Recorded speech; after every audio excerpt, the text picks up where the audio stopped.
Assalamualaikum warahmatullahi wabarakatuh. Perkenalkan, kami dari kelompok 7 yang beranggotakan Indriani, Istiqomah, dan Rosi Fatmala akan mempresentasikan hasil diskusi kelompok kami mata kuliah Teori Bilangan dengan judul materi Teorema Fermat dan Wilson. Yang pertama, Teorema Fermat. Teorema 6.1. Jika A, M sama dengan 1, maka residu-residu terkecil modulo M dari barisan A, 2A, 3A sampai dengan M negatif 1A adalah suatu permutasi dari 1, 2, 3 sampai M negatif 1. Dengan perkataan lain, teorema 6.1 dapat dikatakan jika A, M sama dengan 1, maka setiap bilangan bulat kongruen modulo M dengan tepat 1 dari 0, A, 2A, 3A sampai M negatif 1A. Ingat bahwa setiap bilangan bulat akan kongruen modulo M dengan tepat 1 dari 0, 1, 2, 3, 4 sampai dengan M negatif 1. Bukti teorema 6.1. Perhatikan barisan bilangan A, 2A, 3A sampai M negatif 1A barisan 1. Andaikan ada dua suku dari barisan 1 yang kongruen modulo M, misalnya RA kongruen SA modulo M dengan 1 lebih kecil sama dengan dari R, lebih kecil dari S, lebih kecil dari M.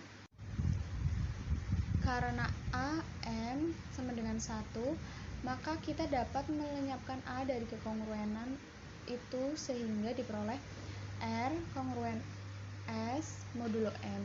Tetapi karena RA dan SA adalah suku-suku dari barisan 1, maka R dan S adalah residu-residu kecil modulo M, sehingga R sama dengan S.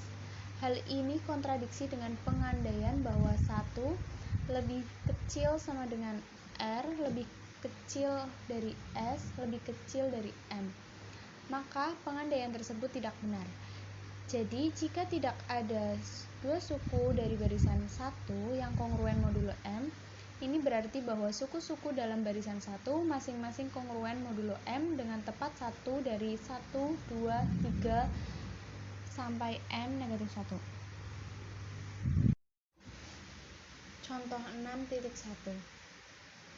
Berapakah sisa pembagian 5 pangkat 38 oleh 11?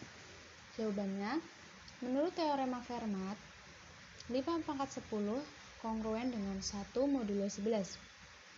Jadi, 5 pangkat 38 bagi 11 bersisa 4. Teorema 6.2. Jika P suatu bilangan prima dan A, P sama dengan 1, maka A, P negatif 1 kongruen 1 modulo P.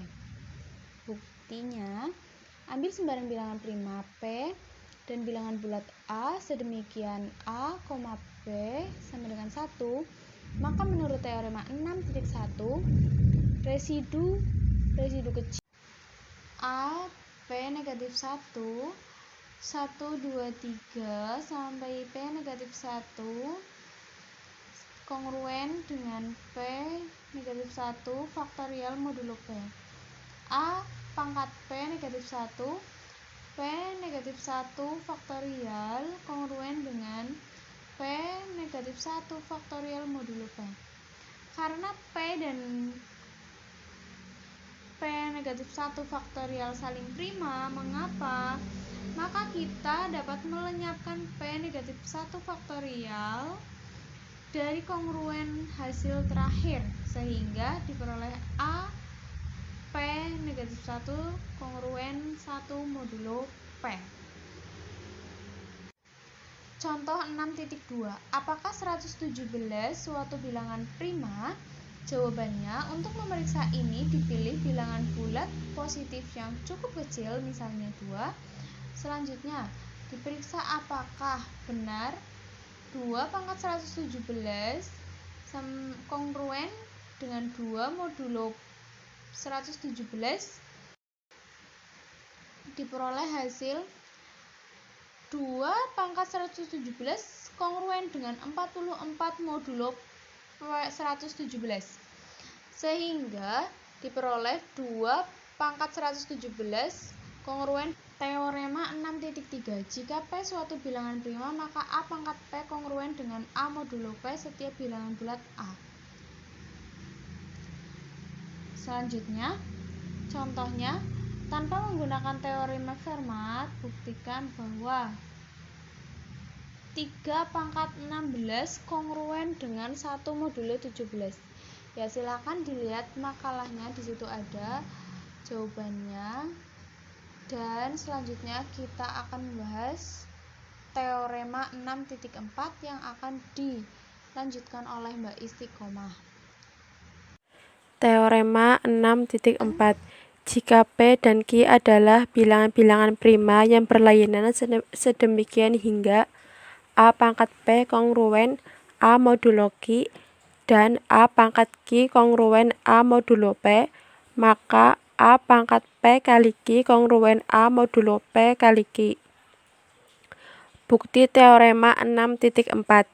Menurut teorema 6.3, karena P suatu bilangan prima, maka A pangkat Q kali P kongruen A pangkat Q modulo P. Selanjutnya, karena diketahui bahwa A pangkat Q kongruen A modulo P, maka kekongruenan tersebut menjadi A pangkat P kali Q kongruen A modulo P. Ini berarti bahwa P himpunan dari A pangkat P kali Q dikurangi A sebagai persamaan 1. Menurut teorema 6.3 lagi, karena Q suatu bilangan prima, maka A pangkat P kali Q kongruen A pangkat P modulo Q. Selanjutnya, karena diketahui bahwa A pangkat P kongruen A modulo Q, maka kekongruenan tersebut menjadi A pangkat P kali Q kongruen A modulo Q.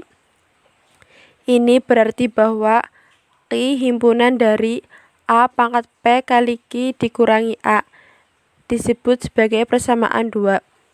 Dari persamaan 1 dan 2 disimpulkan bahwa P kali Q himpunan dari A pangkat P kali I dikurangi A dapat dinyatakan sebagai A pangkat P kali Q kongruen A modulo P kali Q.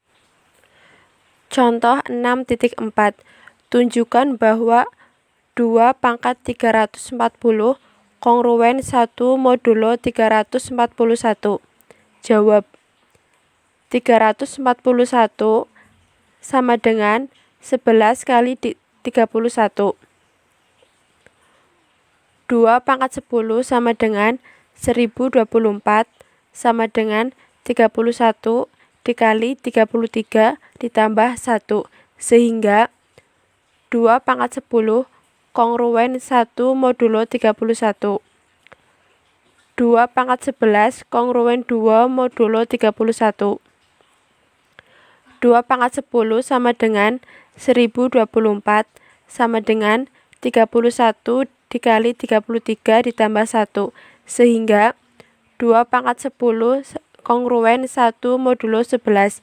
Jika kedua ruas dipangkatkan 3, maka 2 pangkat 10 dipangkatkan 3 kongruen 1 pangkat 3 modulo 11. 2 pangkat 30 kongruen 1 modulo 11. 2 dipangkat 31 kongruen 2 modulo 11. Yang selanjutnya yaitu teorema Wilson. Teorema yang terkenal pula adalah teorema Wilson, yang pertama kali dipublikasikan Edward Waring tanpa mencantumkan buktinya.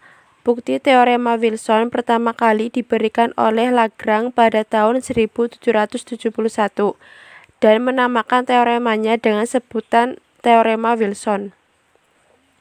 Sebelum membicarakan teorema Wilson, akan kita pelajari lebih dahulu teorema-teorema berikut ini, yang akan membantu untuk membuktikan teorema Wilson. Yang pertama yaitu teorema 6.5. Jika P suatu bilangan prima, maka kekongruenan X pangkat 2 kongruen 1 modulo P mempunyai tepat dua solusi, yaitu 1 dan P-1. Bukti teorema 5. Misalkan R adalah suatu solusi dari perkongruenan. Bukti teorema 6.5. Misalkan R adalah suatu solusi dari perkongruenan X kuadrat kongruen 1 modulo P, maka X kuadrat min 1 kongruen 0 modulo P. R plus 1 dikali R min 1 kongruen 0 modulo P. Perkongruenan terakhir ini berarti P himpunan dari R plus 1 dikali R min 1. Karena P suatu bilangan prima, maka P himpunan dari R plus 1 atau P himpunan dari R min 1. Bukti teorema 6.5. Misalkan R adalah suatu solusi dari perkongruenan X kuadrat kongruen 1 modulo P, maka X kuadrat min 1 kongruen 0 modulo P. R plus 1 dikali R min 1 kongruen 0 modulo P. Perkongruenan terakhir ini berarti P himpunan dari R plus 1 dikali R min 1. Karena P suatu bilangan prima, maka P himpunan dari R plus 1 atau P himpunan dari R min 1. R plus 1 kongruen 0 modulo P atau R min 1 kongruen 0 modulo P. R kongruen negatif 1 modulo P atau R kongruen 1 modulo P. R kongruen P min 1 modulo P atau R kongruen 1 modulo P. Karena R suatu solusi dari perkongruenan X kuadrat kongruen 1 modulo P, maka R adalah residu terkecil modulo P. Jadi, 1 dan P-1 adalah solusi dari X kuadrat kongruen 1 modulo P. Teorema 6.6.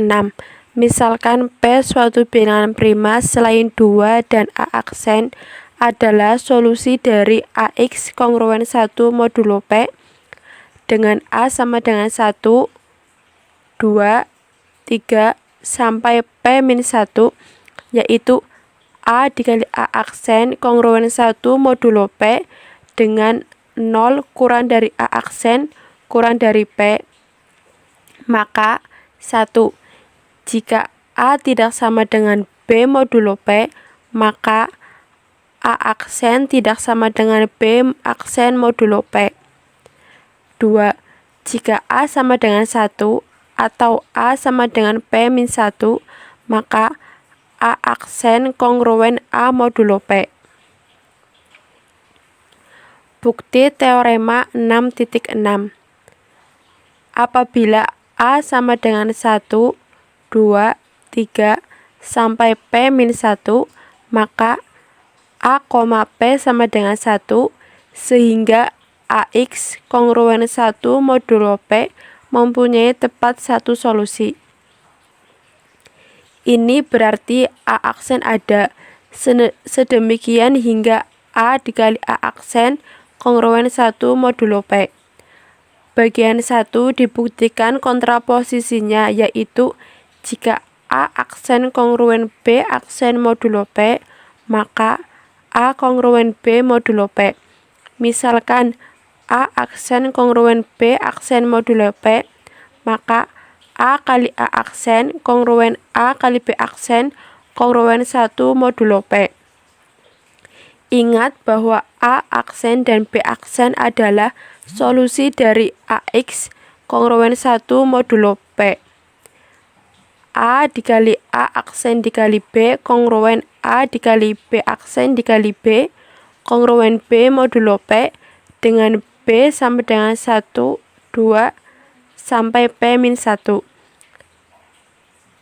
A kongruen B modulo P, sebab B aksen dikali B kongruen 1 modulo P. Bagian 2 dibuktikan sebagai berikut. Jika A sama dengan 1, yaitu X kongruen 1 modulo P, maka solusinya ialah A aksen sama dengan 1, sehingga A aksen kongruen A modulo P. Jika A sama dengan P-1, yaitu P-1X kongruen 1 modulo P, negatif X kongruen 1 modulo P.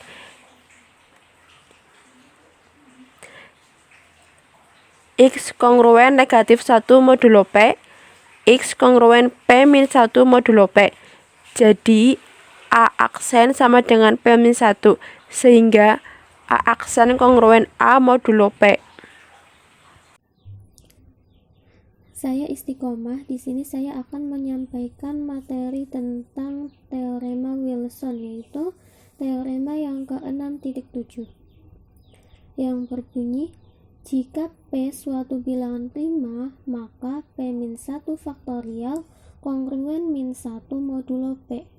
Dengan bukti, menurut teorema 6.5, kita dapat memasangkan A dan A aksen dari 2, 3, 4 sampai P-2.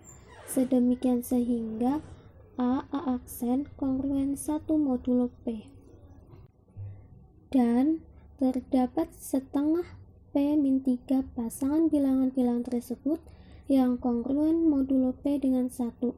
Jika ruas kiri dari setengah P-3 kekongruenan modulo P tersebut dikalikan, maka hasil kalinya akan kongruen modulo P dengan 1 pula, yaitu 2 dikali 3 kali 4 kali 5 sampai P-2 kongruen 1 modulo P, sehingga 1 kali 2 kali 3 kali 4 kali P-2 dikali P-1 kongruen P-1 modulo P, sehingga didapatkan P-1 faktorial kongruen -1 modulo P.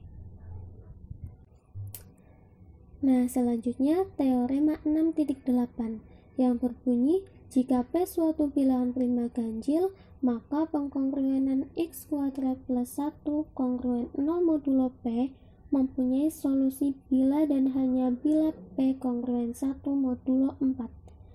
Yang dapat dibuktikan, misalkan A adalah suatu solusi dari X kuadrat plus 1 kongruen 0 modulo P, maka A kuadrat kongruen -1 modulo P, dan A, P sama dengan 1. Karena A dan P sama dengan 1, menurut teorema Fermat, maka A pangkat P-1 kongruen 1 modulo P, A kuadrat pangkat setengah P-1 kongruen 1 modulo P, -1 pangkat setengah P-1 kongruen 1 modulo P, -1 pangkat P-1 per 2 kongruen. Nah, untuk sebaliknya dibuktikan sebagai berikut.